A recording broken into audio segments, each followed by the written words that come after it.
This is track 5. One of the hardest things to do is to leave our comfort zones.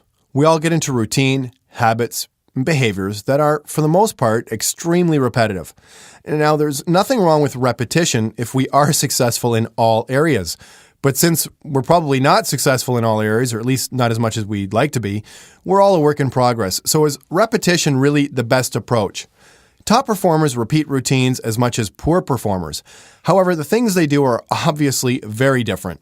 But once a comfort zone is established, the effort to complete most tasks are equal. Goal setting fits in nicely with the concept of comfort zones, because in order to substantially improve anything, we have to change our activities. It's not easy to leave our comfort zones. Now, every once in a while, I throw myself into an aerobics, kickboxing, or step class, primarily for the reason of staying comfortable with feeling uncomfortable. Or perhaps I take an F&I turn or pick up a sales call in front of a few people in a training class at a dealership. Now, I am confident enough in my physical or sales skills to take a shot at these things, but more importantly, I try to keep my comfort zone as big as possible. Oddly, it doesn't seem to matter in what area you step out of your comfort zone. The confidence is transferable from area to area, and the sensations are identical.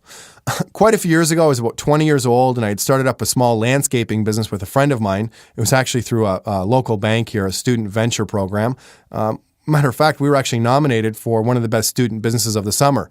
But to start things off, we had to do some cold calling and door knocking and send flyers out and contact property owners and managers in our city and outside of our city. Those things were extremely uncomfortable for me at that point in my life. I was a little bit of an introvert with a bad attitude, still working part-time at a dealership in town.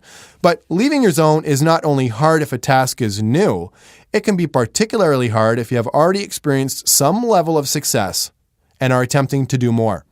It's very, very tempting to let the good times roll. Now, learning the value of pushing yourself out of your comfort zone not only helps your performance, it creates a life of excitement and challenge, intrigue, and reward.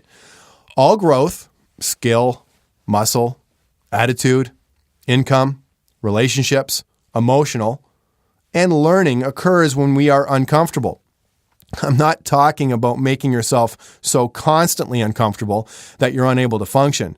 Just allow yourself to step up once in a while and face a little fear and discomfort. Now, the discomfort is usually very short-lived, and it's really quite an adventure in and of itself. Now, I wish I had a dime every time I heard someone say, "It's easier with real customers. I hate role-playing." I mean, this Friday, I've actually got to do a presentation for about 40 people, and probably 3/4 of them I either worked for, worked with, or played sports with at some point in my life. I mean, let's face it, even though real money is on the table with real buyers, it is more uncomfortable having our peers observe and evaluate us. So take some of that great information you have been reading about your career, hobby, relationship, diet, or whatever, and commit to applying even a tiny piece of it today. Who knows, you might actually like the feeling of being comfortably uncomfortable.